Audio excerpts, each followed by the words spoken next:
everybody, welcome back to WineupTV. I'm your host Wayne, here with Nate Klatt from Massanois Imports. I couldn't even say that. It's right here in front of me. Massanois Imports in Colorado. Yeah, the company's based in New York, but I live in Colorado. Very cool. You've grown up here your whole life, haven't you? I have. Wow. Skier? I am. Yeah, this year not so much. Injury a couple years ago I'm still recovering from, but I love it. We're not getting any younger, are we? We are not. Wait till you get 50, man. You get injured, that's it. You're done for like a couple years. You know, it's interesting having all these guys come in and here he pimps out these beautiful Italian wines. And I tried 6 of them, and these 3 really stood out. So I'm going to have Nate talk to you about these wines. I thought they were all good. Springtime's here. Man, it snowed last night here in Portland, guys. March 13th snow when it's like 70 in New York. So this has just been a crazy spring. Spring hasn't even come here. It was like last week it snowed on Monday, and then it was 66 degrees on Wednesday, and then now looking back to it, I don't know what's going on. We had such a mild winter though. Anyway, let's talk about wines. First wine we're going to talk about is... So we're going to do the Carugate. This is the Soave Classico San Michele. So this is made by Michele Tesore. Michele Tesore is a 3rd-generation winemaker located in the Montefalco d'Alpine. So he's right at the foothills, just north of Verona at the base of the Alps. Montefalco d'Alpine actually means foot of the Alps. And this is 100% Garganega, real classic Soave. You know, Soave in this country for a long time had kind of a bad name based on the mass volumes of product that were brought in from some of the really, really big labels. But I think we see a renaissance in the Veneto today as people go back to the more traditional high quality of Soaves. And this is their entry-level Soave. They have a couple of single vineyards on top of it, but just a nice, refreshing introduction to the world of Soave. You know, I'll completely agree with that. Probably 10, 15 years ago, they used to mass produce this grape, and the wines were really flabby. They had no real character to them. Now, as the market's changed, I think what happens is winemaking is becoming more technical, and you have people that are smarter in the vineyards, managing the vineyards nowadays versus 15, 20 years ago, as their last generation. We'll just let the grapes grow. We'll get 3 tons of fruit per acre, or hectare, or whatever it is. Now they're really focusing on higher quality fruit. It's a competitive market. And, you know, how are you going to stand out in this world of wine? And this wine here, what I like about this, color's great. And it's all stainless steel. It's all stainless steel. There's no oak on this whatsoever. You know, there's a natural roundness to the fruit, which is just typical of what you see with the Garganega grape. But I agree 100%. You know, when you start to thin yields in the field, you start to pay a real close attention to the end resulting quality of what goes into the bottle. You get a much different expression of the grape than when you're just basically allowing the fruit to do whatever it's going to do. And it's got that little sweet Meyer lemon kind of aftertaste to it, which is very pleasing, guys. Don't think of the sweet Meyer lemon as a very acidic wine. This has got real nice, rich roundness to it. Just a beautiful example of a Soave and how they can really, really come together. All right, next wine, let's talk about. Sure. So we're going to do the La Citlina Istrikaya 2007.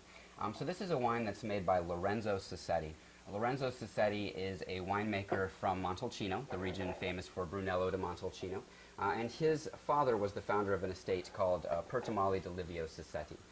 Lorenzo has now taken over the helms of that estate and has also decided to launch a project in Maremma. Now, Maremma being a little bit to the south and a little bit to the west of Montalcino, is a little bit flatter than Montalcino is, has a different climate, it's a little bit warmer. But what you have in the bottle here is 82% Sangiovese Grosso, so the same clone of Sangiovese that goes into Montalcino, and then blended to a very interesting grape called Cileggiolo. Cileggiolo. When I had this Cileggiolo, I thought, wow, what an interesting flavor profile that adds, and it's only 17% of it. And Cileggiolo, I think, really pops out of the glass here. So you smell it, you taste it, you see it. The name in Italian means little cherry, and that's exactly what you get from this grape. You get a cherry aroma, you get a cherry flavor, you get some cherry color. But I think this is showing tremendously well. It's from a great vintage, 07 in Tuscany. It was hard to make bad wine, I think, and just a really beautiful bottle of wine. This is great. It almost has a raisiny effect at the end of it, which is good, in my opinion, which is good. This is a wine geek's wine. This is a wine that makes you think about drinking wine. There's so many wines out there, and you guys know what they are. You'll drink a glass of wine, you put it down, and it's just a glass of wine. Where sometimes you'll drink a glass of wine, and then you'll say, I got to look at that label. And it's like, holy crap, that's good wine. The neat thing is, when you're out drinking these days, no matter how much you've had to drink, you can always take a picture of the label and remember what you had the next day. Thank God there's phones like that these days. Remember back in the day when, would go out with your buddies, you get totally, whatever, and forgot what you had to drink? What did we do Yeah, before? yeah, exactly. It's like, what did we drink last night? What was that red wine? It's like, well, now you can, you don't have to go siphoning through your recyclables at the curbside anymore. This is great. Retail on this about $20. Correct. Close. Great bottle of wine. What was retail on this?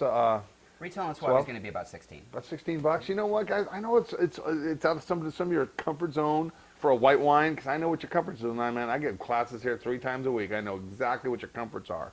And this is not Trader Joe's or Costco. But the quality of the wine in the bottle is just stellar. And I am digging this Tuscan wine. Yeah, I think it's beautiful. I think I love Sangiovese Grosso. I love Montalcino. I think it's really interesting to see what Sangiovese Grosso does in the climate of Maremma. So, I mean, I think it's just an interesting wine, and it's a great wine to kind of explore a region of Tuscany that you may not be as familiar with as, say, Chianti Classico or Montalcino or Montepulciano. Another thing is, of course, us being Americans, we're so impatient. This is a 2007, so it's got really nice, it's got some bottle age on it now. It's not a new wine by any means, but I think it's drinking just beautifully. It's just hitting its mark, and it's about a 5-year-old wine, which is just great. All right, last but not least, this one here. So let's talk about the Fongoli Montefalco Rosso. So Fongoli is a 3rd-generation estate located in the heart of the Montefalco DOC, the Sagrantino DOCG, so the specific regions of Umbria that are dedicated to the production of wines around a grape called Sagrantino. And a lot of Americans aren't familiar with Sagrantino, but Sagrantino is a grape that's got a thicker skin to it and a very tight cluster, so you get a real robust structure out of it. With the Montefalco Rosso, the Sagrantino is actually a relatively small part of the blend. You've got 80% Sangiovese here, 15% Sagrantino, and then the remaining balance is a blend of Merlot and Montepulciano. But you can taste it from the second that you put your nose in the glass, from the second that you feel it on the palate. That Sagrantino punches up the rear. And nice. It gives you a real nice introduction to what Sagrantino can do and to what the wines of Montefalco are all about. So like I mentioned, 3rd-generation estate, everything's certified organic here. They do everything the exact same way their grandfather did. Hand harvesting, large Slovenian bote.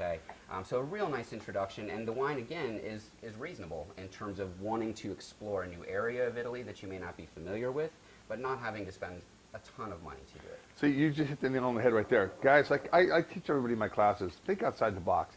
Don't go always to your comfort zone. Find something, find a label, do some research. And we have Google out there. If you're at the grocery store, Google a couple of these wines and see what other people have said about them. Some might have some information, some might not have any information. If you have a bunch of friends, put this in a pound paper bag, one of these, take it to your friend's house and say, dude, guess what this is. And they'll probably not be able to guess what that is. And that's the neat thing about wine, is trying so many. You guys get overwhelmed. You go to the grocery store and there's thousands of labels out there now. What's good, what's bad, what's indifferent? Well, that's why WineupTV. I'm here to tell you guys what's good, what's bad, what's indifferent. And I don't necessarily do any bad wines on my show. I try a lot of wines, and if I like them, they're going to come on the show. I don't want to be a disservice and bash anybody's wines because I don't want to make haters out of me. I want everybody to kind of enjoy what I'm doing. But Nate, this is great, and I don't know when you're coming back to Portland, but when you do, please stop by. Bring us some more wines, and I like what you have so far. So far, so good. So, guys, if you want these wines, they're available here at my wine shop. And you guys, this is Nate. Thank you very much, guys. I appreciate it. Right. Wayne, thank you. Thanks, Nate.